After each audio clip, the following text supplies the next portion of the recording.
वतूर सीनीन, ये वो पहाड़ की चोटी तूर है जिसकी कसम मेरा रब सूरत 3 में खा रहा है। अल्हम्दुलिल्लाह फाइनली आई डिड इट। हम पहुंच चुके हैं जबल तूर के टॉप पर। इस जगह पर मूसा अलैहिस्सलातु वस्सलाम इबादत किया करते थे। यहाँ मेहराब बनी हुई है।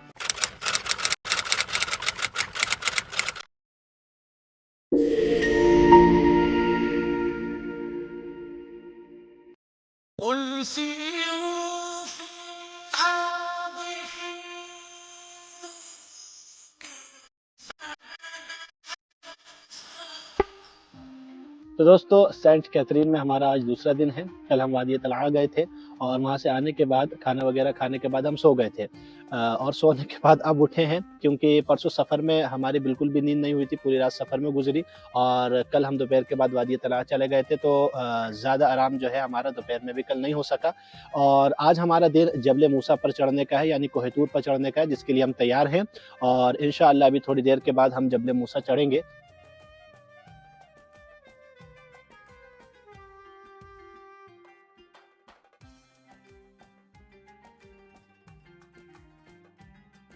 जो है शुरुआत हो चुकी है जबल मूसा की। और पीछे अभी जो बोर्ड आपने वीडियो में देखा है उस पर लिखा हुआ था कि जो स्ट्रेट रास्ता है वो 4.2 किलोमीटर यानी कि 4.2 किलोमीटर स्ट्रेट है और उसके बाद 750 सीढ़ियाँ हैं जो उसके बाद चढ़नी है।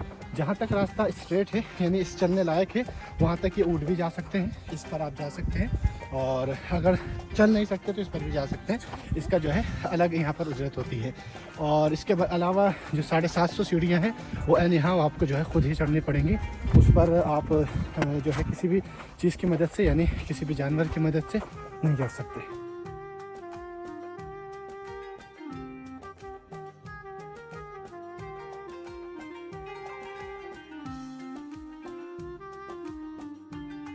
सब लोग रात में चढ़ते हैं और क्योंकि 3-3.5 घंटे लगते हैं चढ़ने में और उसके बाद ऊपर से जो है सनराइज़ देखते हैं।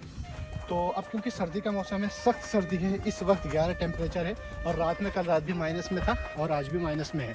तो रात में चढ़ना जो है वो ख़तरे से खाली नहीं है क्योंकि ठंड बहुत ज़्यादा है। इसलिए हम लोग दोपहर में चढ़ रहे हैं और ऊपर से इंशाल्लाह गुरूब देखेंगे, गुरूब आफ्ताब, और उसके बाद फिर इंशाल्लाह रात में हम उतरेंगे।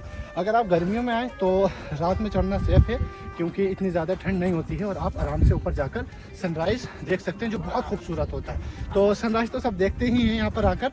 हम आपको यहाँ से इंशाल्लाह सनसेट दिखाएंगे, दुनिया का सबसे खूबसूरत सनसेट।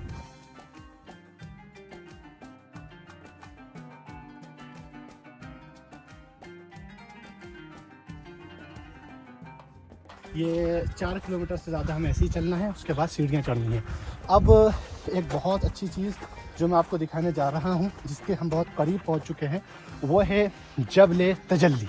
ये मेरे सामने जबल तजल्ली है और इसी पहाड़ पर अल्लाह ने अपनी तजल्ली फरमाई थी और ये रेज़ा रेज़ा हो गया था। सूरतुल आराफ में अल्लाह ने से बयान किया है कि जब मूसा अपने रब से कलाम करने आए कहने लगे रब्बी अरिनी अंजुर इलैक, ए मेरे रब मैं तुझे देखना चाहता हूँ।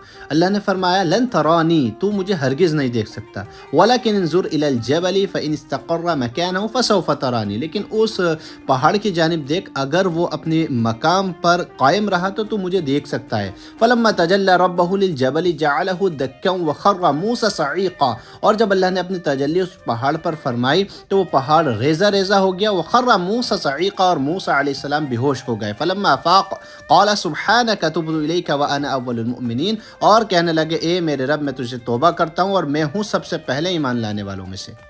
और इसका जबल तजल्ली होने का सबूत इस बात से भी मिलता है कि साउथ सिनाई में जितने भी पहाड़ मौजूद हैं वो सुर्ख रंग के हैं और मजबूत हैं।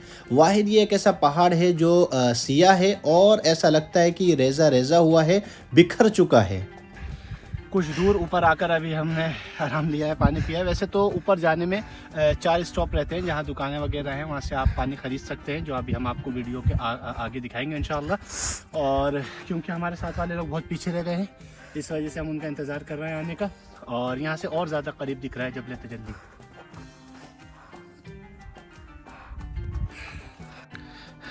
इस जगह से जो है अब रास्ता बदल गया है। आप देख सकते हैं छोटे-छोटे पत्थर जो हैं वो पैर में आ रहे हैं, जिसकी वजह से चढ़ने में थोड़ी मशक्क़त हो रही है।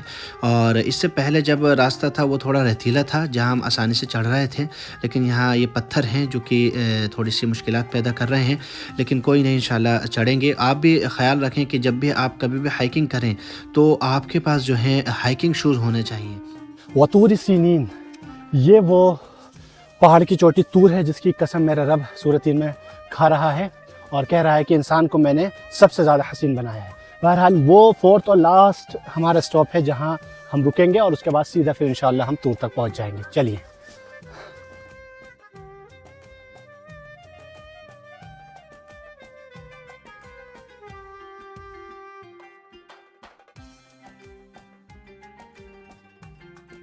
हम अब काफ़ी ऊपर आ चुके हैं और ये रास्ता जो है ये पहाड़ को काट के बनाया हुआ है और ये पूरा पहाड़ अंदर से लाल है। देखिए बिल्कुल सुर्ख है और इसकी जो ज़मीन है, ज़मीन देखें बिल्कुल, इसकी जो रेत है, मिट्टी है, वो बिल्कुल सुर्ख है, लाल। और ये देखिए कितना कितना खूबसूरत है। इधर आए थोड़ा करीब से देखिए, ये देखिए ये एक तरह से हजर अहमद है, रेड स्टोन। ला इलाहा इल्लल्लाह।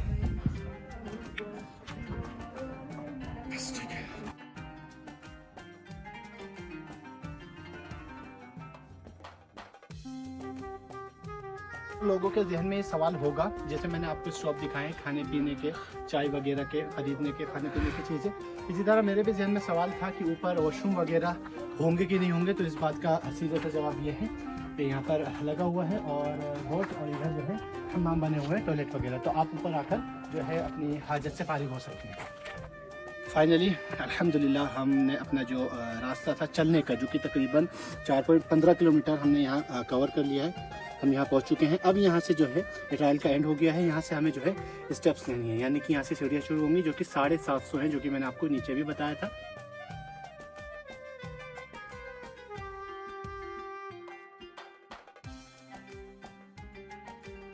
आप देख सकते हैं सीढ़ी चढ़ना मैं शुरू कर दिया हूँ और सीढ़ी ऐसी नहीं है जैसा आप सोचना चाहिए, ये पत्थरों की ही बनी हुई है और जो कि काफ़ी ऊंची ऊंची है। एक से दूसरे के बीच के दरमियान जो गैप है वो काफ़ी।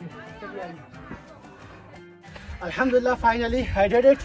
हम पहुँच चुके हैं जबल तूर के टॉप पर। ये आप देख सकते हैं सारा रास्ता हमने अल्हम्दुलिल्लाह कंप्लीट कर लिया है। अब हम बिल्कुल ऊपर हैं और चलिए अब देखते हैं गुरूब शम्स। जी हाँ दोस्तों, ये वो मकाम है जबल तूर की वो चोटी जहाँ अल्लाह रब्बुल इज़्ज़त ने मूसा अलैहिस्सलातु वस्सलाम को तौरात अता की थी, और यही वो मकाम है जहाँ अल्लाह ताला ने मूसा अलैहिस्सलाम से वादा किया था कि वो फ़िरौन के गर्क होने के बाद उन्हें तौरात अता करेगा। तो अल्लाह ताला ने मूसा अलैहिस्सलाम से फरमाया था कि 30 दिन जाकर जबल तूर के ऊपर एतिकाफ़ करो। तो मूसा अलैहिस्सलातु वस्सलाम यहाँ आए थे और वो हिस्सा भी हम इधर इस जानिब है, आपको इंशाअल्लाह वीडियो के बाद में दिखाएंगे। वहाँ आकर मूसा अलैहिस्सलातु वस्सलाम ने 30 दिन एतिकाफ़ किया और रोज़े भी रखे। अब क्योंकि रोज़ेदार के मुंह से एक मैदे की, खाली मैदे की बू आती है, जब 30 दिन मुकम्मल हो गए तो मूसा अलैहिस्सलाम को वो बू महसूस हुई और मूसा अलैहिस्सलाम खुश थे कि 30 दिन मुकम्मल हो गए हैं, अब मुझे मेरे रब से हम कलामी का शर्फ हासिल होगा।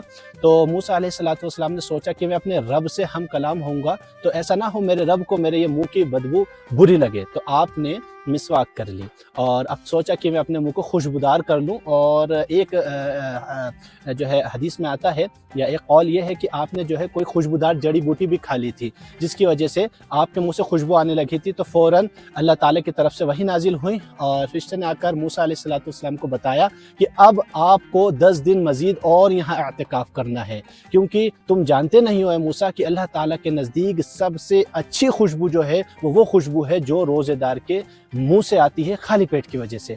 तो अल्लाह ताला ने मूसा अलैहिस्सलाम की 30 दिन 40 दिन कर दिए और फिर 40 दिन के बाद मूसा अलैहिस्सलातु वस्सलाम से हम कलामी हुई और फिर उसके बाद आपने अल्लाह ताला से अल्लाह ताला को देखने का, अल्लाह ताला को दीदार करने की हसरत रखी।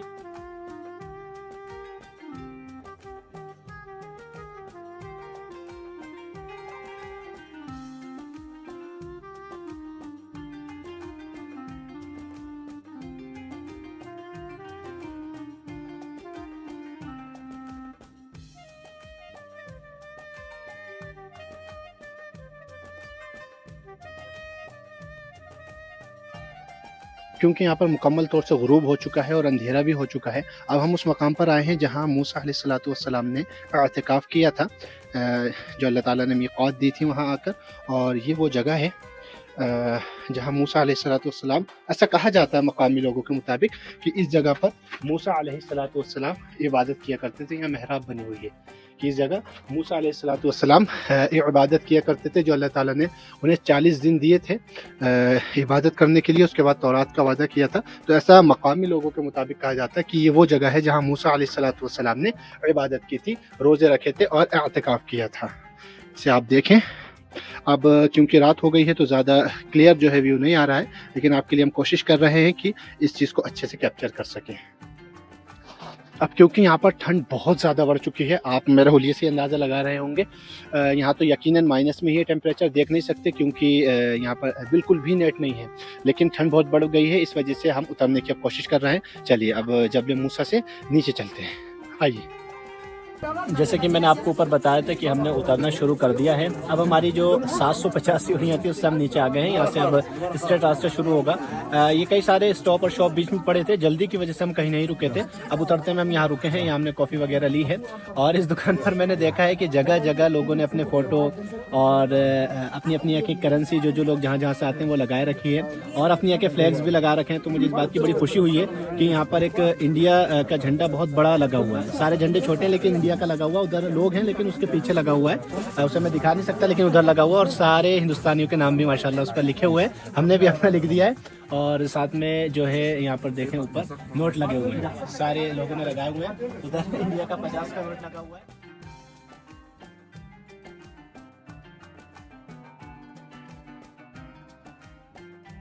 एक सवाल जो मुझे पता है कि लोग बाद में भी पूछेंगे, उसे मैं अभी क्लियर कर दूं प्राइसेस के हवाले से, यानी कीमत के हवाले से। तो एक चीज़ को जहन में रखें कि जहां आप रहते हैं और जब आप बाहर जाते हैं तो जहां रहते हैं वहां के मुकाबले में किसी और जगह जाने में हमेशा कीमत का फ़र्क होता है।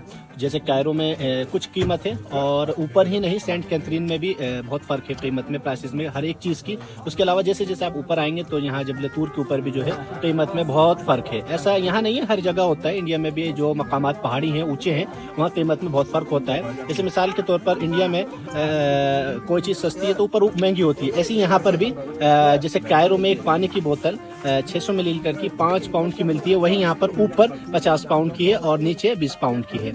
हम कोहे तूर से नीचे आ चुके हैं। कुछ देर पहले ही हम आए, आकर थोड़ा सा हम फ्रेश वगैरह हुए, और उसके बाद क्योंकि भूख तेज़ लग रही थी तो खाना भी तैयार था, इसलिए खाना खाने अब हम आ गए हैं।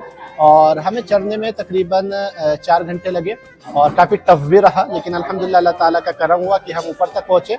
अब क्योंकि हम गुरूब के वक्त पहुँचे थे, हमने सनसेट देखा, दुनिया का खूबसूरत सनसेट। और उसके बाद फिर हम ज़्यादा देर ऊपर नहीं रुके क्योंकि ठंड बहुत ज़्यादा तेज़ हो गई थी, और इस वजह से हम उतर के आ गए थे। और उतरने में हमें ज़्यादा वक्त नहीं लगा, हम तकरीबन 1.5-पौने 2 घंटे में नीचे आ गए थे। फ्रेश वगैरह होकर खाना खाने आए हैं, और इसी के साथ हमारा सेंट कैथरीन में जो दूसरा दिन है वो मुकम्मल हो चुका है। अब कल इंशाल्लाह मिलते हैं। कल चलेंगे वादी मुक़द्दस, वादी तुआ, और शजर मुबारका देखेंगे, देर मूसा देखेंगे, और जितने मकामात हैं वो देखेंगे इंशाल्लाह।